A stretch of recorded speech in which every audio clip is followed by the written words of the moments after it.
مسئلہ یہ ہے کہ ہم مردوں کو عورت کا چیخنا چلانا تو نظر آتا ہے، آپ کو اس کا رونا نظر آ رہا ہوتا ہے، آپ کو اس کا اونچا بولنا بھی نظر آ رہا ہوتا ہے، آپ کو اس کا لڑنا جھگڑنا بھی نظر آ رہا ہوتا ہے، لیکن یہ نظر نہیں آ رہا ہوتا آپ کو کہ یہ سب اصل میں ہوا کیوں ہے، وہ ایسی ہو کیوں گئی ہے، اور اس انسان کے ساتھ آپ نے کیا کیا ہے ایکچول میں۔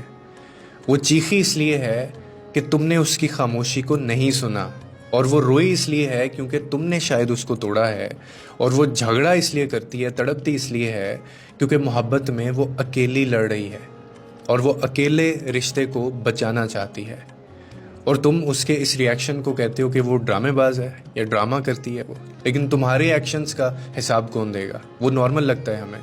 یہ پیٹرن ایسے ہی بنتا ہے کہ جب آپ روز تھوڑا تھوڑا کسی کو نگلیکٹ کرتے ہیں، نظر انداز کرتے ہیں، اور ایک دن پھر وہ چیخنے چلانے لگتا ہے، اور اس کا چیخنا چلانا پھر ہمیں غیر معمولی لگتا ہے، لیکن ہماری جو اپنی بے حسی ہوتی ہے وہ ہمیں بہت نارمل لگ رہی ہوتی ہے۔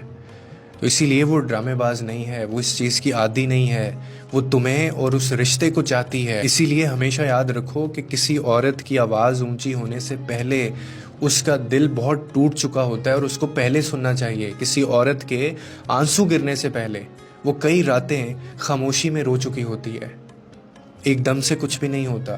کسی عورت کے لڑنے سے پہلے وہ کئی بار ہار ماننے کے قریب جا چکی ہوتی ہے۔ اور آپ کو پتہ ہے کہ محبت میں سب سے بڑی اذیت کیا ہوتی ہے؟ کہ ایک شخص تعلق کو بچانے کی پوری کوشش کر رہا ہو، اور دوسرا صرف دیکھ رہا ہو، وہ تماشا دیکھ رہا ہو، وہ کچھ نہ کر رہا ہو۔ رشتے چیخنے چلانے سے نہیں بلکہ خاموشیوں کو نہ سننے سے ٹوٹتے ہیں۔ She is not dramatic, she is done.